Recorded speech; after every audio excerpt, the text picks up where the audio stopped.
Albert DeSalvo es el nombre que muchos asocian con uno de los casos más famosos y aterradores de la historia criminal de Estados Unidos, los asesinatos del estrangulador de Boston. Entre 1962 y 1964, 13 mujeres fueron encontradas brutalmente asesinadas en sus propios hogares, lo que sumió a la ciudad de Boston en una ola de pánico. A pesar de que DeSalvo confesó ser el autor de los asesinatos, las dudas sobre su culpabilidad han persistido durante décadas, convirtiendo este caso en un enigma que aún despierta fascinación y controversia. En esta investigación periodística, analizamos la vida de Albert DeSalvo, sus crímenes, la investigación policial, su juicio y las preguntas que todavía rodean el caso. Entre junio de 1962 y enero de 1964, las mujeres de Boston vivieron en un constante estado de miedo. En total, 13 mujeres de diferentes edades y estratos sociales fueron brutalmente asesinadas. Sus cuerpos fueron encontrados en sus hogares, desnudos y con signos de haber sido estrangulados con prendas de vestir. Las víctimas variaban en edad desde los 19 hasta los 85 años, lo que desconcertaba a la policía y a los criminólogos de la época, ya que el perfil de las víctimas no seguía un patrón claro. El estrangulador de Boston operaba con total impunidad, entrando en las viviendas de las víctimas sin forzar puertas ni ventanas, lo que sugería que las mujeres lo dejaban entrar voluntariamente. En muchos casos, se trataba de mujeres que vivían solas, lo que intensificó la sensación de vulnerabilidad entre las residentes de la ciudad. La policía no tenía pistas sólidas y la prensa alimentaba el pánico con titulares sensacionalistas. Los asesinatos seguían un patrón macabro. El estrangulador utilizaba prendas de las propias víctimas, como medias, bufandas o cinturones, para asfixiarlas.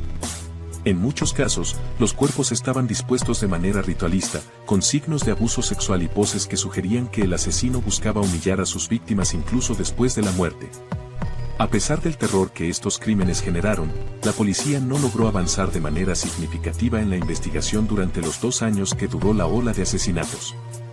Boston se paralizaba con cada nuevo hallazgo. Los ciudadanos empezaron a desconfiar incluso de sus vecinos, y el temor de que el asesino pudiera estar viviendo entre ellos aumentaba día a día.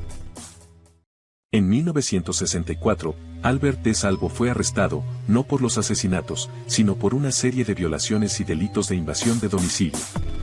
DeSalvo, un hombre casado y padre de 2 hijos, tenía un largo historial de delitos menores, pero su detención llevó a un giro inesperado. Mientras estaba bajo custodia, DeSalvo confesó espontáneamente a su abogado, F. Lee Bailey, que era el estrangulador de Boston. Posteriormente, detalló cómo había asesinado a cada una de las mujeres, proporcionando información que solo el asesino podría haber sabido. Sin embargo, surgieron inmediatamente dudas sobre la veracidad de su confesión. DeSalvo no fue identificado por ningún testigo en los lugares de los crímenes y no había evidencia física sólida que lo vinculara directamente con los asesinatos. Además, muchos se preguntaban si su motivación para confesar podría haber sido obtener notoriedad o evitar la pena de muerte por los otros delitos que enfrentaba.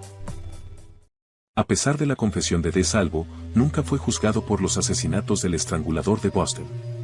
En lugar de eso, fue condenado por una serie de violaciones y delitos sexuales bajo el apodo del hombre medidor, ya que fingía ser un encuestador para entrar en las casas de las mujeres y luego las agredía.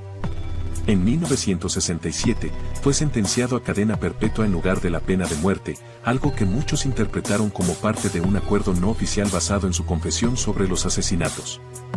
El hecho de que DeSalvo nunca fuera juzgado por los asesinatos, sumado a la falta de pruebas físicas que lo relacionaran directamente con los crímenes, alimentó las teorías de que quizás no fue el verdadero estrangulador. Algunos policías, incluso, señalaron que la metodología de los asesinatos variaba demasiado entre casos, sugiriendo la posibilidad de más de un asesino. Sin embargo, la confesión detallada de DeSalvo, combinada con el deseo de las autoridades de cerrar el caso, llevó a la conclusión oficial de que él era el responsable. En 1973, Albert DeSalvo fue asesinado por otro prisionero en la penitenciaría de Walpole, Massachusetts, bajo circunstancias nunca esclarecidas del todo. Esto aumentó las sospechas de que su confesión podría haber sido fabricada o que sabía demasiado sobre otras personas involucradas en los asesinatos. Décadas más tarde, el caso del estrangulador de Boston volvió a ser objeto de atención pública gracias a los avances en la tecnología forense. En 2013, los investigadores reabrieron el caso utilizando pruebas de ADN que no estaban disponibles en los años 60. se logró obtener una coincidencia de ADN de Albert DeSalvo con muestras de semen recolectadas en el caso de Mary Sullivan, la última víctima conocida del estrangulador de Boston. Este descubrimiento reforzó la teoría de que DeSalvo, efectivamente, estuvo involucrado en al menos uno de los asesinatos, aunque no confirmó su culpabilidad en los otros casos. A lo largo de los años, han surgido varias teorías que ponen en duda la culpabilidad de Albert DeSalvo. Algunos investigadores sugieren que los asesinatos podrían haber sido obra de múltiples individuos, ya que el patrón de los crímenes y las edades de las víctimas variaban considerablemente. La falta de pruebas concluyentes, las inconsistencias en la confesión de DeSalvo y las nuevas pruebas de ADN han alimentado esta incertidumbre. Entre las teorías más discutidas está la posibilidad de que DeSalvo haya sido un mentiroso patológico que buscaba reconocimiento o que fue manipulado por las autoridades para cerrar un caso que aterrorizaba a la ciudad.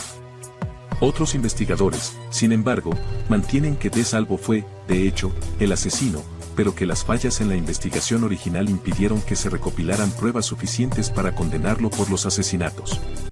El caso de Albert DeSalvo y los asesinatos del estrangulador de Boston siguen siendo uno de los misterios criminales más complejos de la historia de Estados Unidos. Aunque la confesión de DeSalvo y las pruebas de ADN parecen ofrecer cierta claridad, las dudas sobre su implicación total en los asesinatos persisten. La falta de pruebas sólidas en muchos de los asesinatos y la posibilidad de múltiples perpetradores han hecho que el caso se mantenga abierto para los investigadores y para la opinión pública.